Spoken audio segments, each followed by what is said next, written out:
السلام عليكم ورحمة الله وبركاته. اللهم صل وسلم وبارك على سيدنا محمد عليه أفضل الصلاة والسلام. أنا شيماء من قناة سويت هوم. لو لسه أول مرة بتشوفي قناتي دوسي لايك وشير وسبسكرايب ليصلك مني كل جديد.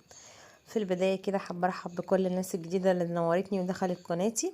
يا رب أكون عند حسن ظنكم جميعا، وربنا ما يحرمني منكم ولا من كومنتاتكم الحلوة اللي بتسعدني وتفرحني دايما. النهارده بقى انا جايلكم بوصفه جديده، وصفه الكشري المصري في الحله الواحده. طبعا انا من يوم ما جربت الطريقه دي وانا مش بعمل غير بيها.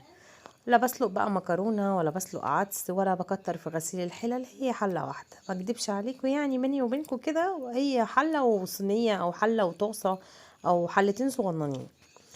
هقولك بقى النهارده تعملي الكشري ده ازاي ويطلع منك بقى عظمه ويطلع منك بتكاته، يعني نمشي على التكات دي بالظبط وهيطلع معاكي احسن من بتاع المحلات كمان. وهقولك كمان ازاي تعملي البصل المقرمش وازاي يقعد معاكي فترة طويلة وهو مقرمش كده ولونه ذهبي. واقولك ازاي تعملي الدقة والصلصة. تعالي بقى نبدأ الوصفة بتاعتنا النهاردة. بس قبل ما نبدأ الوصفة بتاعتنا ننزل نصلي على النبي كده في التعليقات، ونزي التعليقات بالصلاة على النبي. سمي بقى بسم الله. بص طبعا الاول كده احنا في الاول عندنا بقى 3 بصلات اللي هي الحمر بقى. يا سلام بقى لو عندك بصل ابيض اشتغلي بيه هيبقى حلو قوي في الكشري. طبعا انا ما عنديش، ما فيش حاجه هتعطلني. رحت جايبه 3 بصلات اللي هو الاحمر ده، ورحت جايبه مبشرتي اللي ما اقدرش استغنى عنها دي، اللي 10 سنين دي. طبعا مهما اجيب مبشرات ما فيش اسمها ايه جماعه مبشره ايه، مهما اجيب اللي هي المباشر كتير دي، إيه ما برتاحش غير في المبشره بتاعتي دي. طبعا بتقطع لي البصل زي ما انتم شايفين كده، بتطلعه جميل، وبقطع بطاطس كمان وبيطلع عظمه يعني.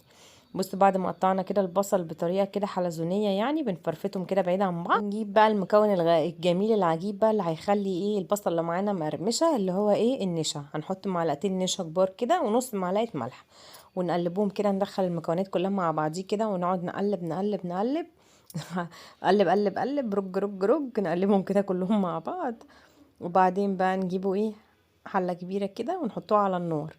الحله ديت قبل ما نحط بقى الحله على النار انا هسيب الحله هنا تنشف الميه اللي فيها. بس هنا كنت قلت اعمل الصلصه. جبت حوالي نص كيلو طماطم. انا ما بحبش اكتر الطماطم عشان اللي عندي العيال لا بياكلوا الصلصه ولا بياكلوا الدقه، فانا ما كترتش فيها. يا دوبك عملت حبه الصلصه كده على قدي. بجيب حوالي نص كيلو طماطم، عليهم 5 فصوص توم وملح وفلفل اسود وشطه وكمون، وبحط نص معلقه سكر.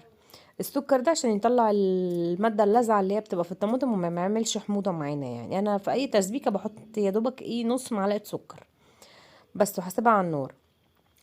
بس هنا بصوا بحط البهارات اهي، اللي هي ملح وفلفل وشطه وكمون و5 فصوص توم ونص معلقه سكر. المقادير سهله وبسيطه اهي. بس وهنا بقى كانت الحله هي جابت الحله، وبعدين حطيت فيها حوالي كوبايه ونص كده من الزيت. حطيت زيت غزير، يعني جبت الزيت لازم الزيت يبقى غزير. بس هسيبه على النار كده لغايه الزيت خالص اما يقدح خالص. هنا بقى كنت بقلب. لازم احط التاتش بتاعي يا ولاد، والله لازم احط التاتش. لازم اقلب كده واحط ايدي هنا واحط ما اعرفش اقف ساكته. بس وهنا بقى سبت الزيت هنا. اول ما الزيت يبدأ يقدح كده على النار، هروح بقى ايه عندي بقى المكون بتاعي اللي انا عاملاه اللي هي البصل دي. هنزل بقى البصل في الحلة يعني على الزيت، وهسيبه بقى شوية كده. مش هقلبه كل شوية عشان ما يتهريش مني، هسيبه لغاية اما يتهري. لو انت عندك كمية كبيرة ما تحطيش الكمية كلها، اعمليهم على مرتين. حطي حبة يدوبك ان هم بس يحمروا معاكي، وبعدين يبقى حطي الحبة التانية. احنا مش مستعجلين، احنا واقفين نعمل الكشري كده بمزاج رايق عشان يطلع منك يعني طعمه حلو. انتي طول ما انتي واقفه كده استغفري واذكري اذكري ربنا وسبحي وحاسبني على الناس اللي اذوكي. اعملي اي شغلانه كده وانتي واقفه، بلاش تعملي زي تصوتي للعيال، يعني بلاش. انتي خليكي احسن مني واذكري ربنا كده وسبحي واذكري الله كتير. بس هنا كنت سايبه بقى البصل على النار يعني بقى لغايه اما تصفر معايا. هنا بقى ما قلتلكوش انا كنت ناقعه العدس. انا اول ما اعرف ان انا هعمل كشري، اول ما افتح عيني كده واعرف ان انا بكون عارفه طبعا قبليها بيوم ان انا بكره هعمل كشري. فانا اول ما بفتح عيني الصبح بروح جايبه كوبايه عدس، حطاها نقعاها في لتر ميه سخنه. حطاها في لتر ميه سخنه. اول ما الميه تغلي كده اروح نازله على كوبايه العدس. ما بسلقهاش ما بغليهاش، يعني ما بسلقهوش، انا بنقعه كده ساعه ساعتين 3. انت انقعيه حسب ما انت تنقعيه. اول ما تقومي من النوم كده انقعي العدس، بلاش تغليه عشان ما يفرفتش منك ويبقى ملوش طعم في الكشري يعني. بس وهنا بقى بصوا البصله اهي كانت عامله ازاي. هنسيبوها بقى كده على النار لحد ما تصفر خالص وتدي بقى اللون اللي هو الذهبي دوت اللون الذهبي بتاع المحلات اللي احنا بنشوفوه بقى في المحلات. انت ما تسيبهاش كتير عشان ما تتحرقش منك يعني. هي مجرد ما تدي اللون الذهبي كده طلعيها على مناديل. انا كده كنت طلعتها، بس طبعا الفيديو انا معرفش الله اعلم راح فين، ساح مع اللي ساح. فهنا كنت طلعتها، بس هوريهولكوا يعني اكيد كده كده البصل هنروح من بعض فين، هوريهولكوا.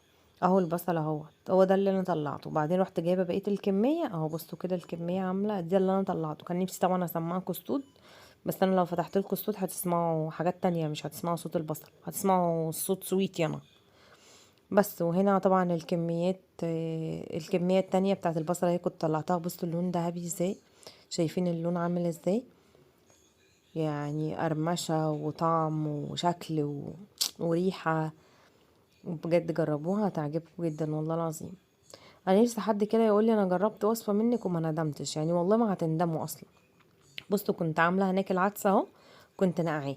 طبعا انا خدت الحلة ورحت بيها فين، انا خدت الحلة ورحت بيها عشان اشيل فيها، هحك الحلة كده من كل اللي فيها دي عشان لما اجي انزل بالحاجة ما ت... ما تتحرقش مني وتتحرق كده ويدي طعمها حاجات شايطه ومحروقه.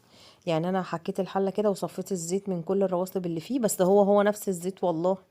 يعني انا مجدي هو نفس زيت البصل. وما انا هودي زيت البصل ده فيه، احنا ما بنرموهوش كده كده، احنا حاطين كتير عشان احنا هنعمل بيه.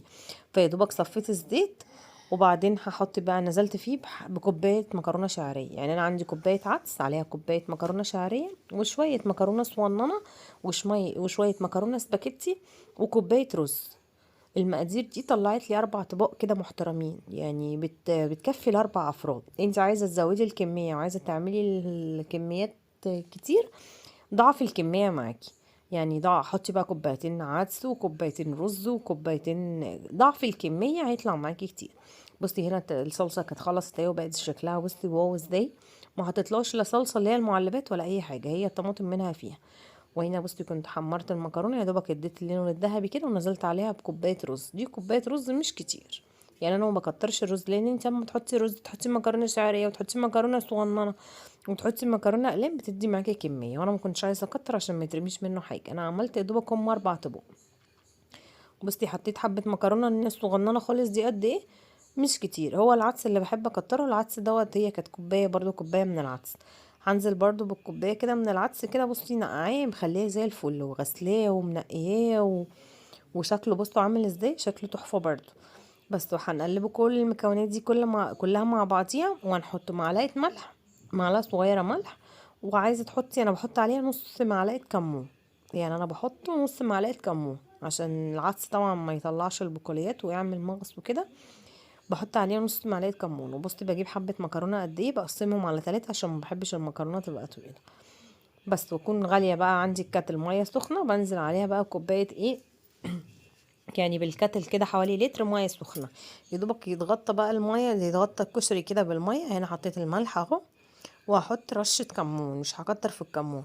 وهنا حطيت بقى الميه السخنه اهي، كنت انا غاليها يعني في الكتل. هحط الميه السخنه واغطيه واسيبه بقى على نار هاديه لحد ما يستوي خالص. بص بقى هنا بسيب المكرونه كده ما بقلبهاش، بسيبها كده على الوش عشان تطلع معايا مفلفله كده وحلوه.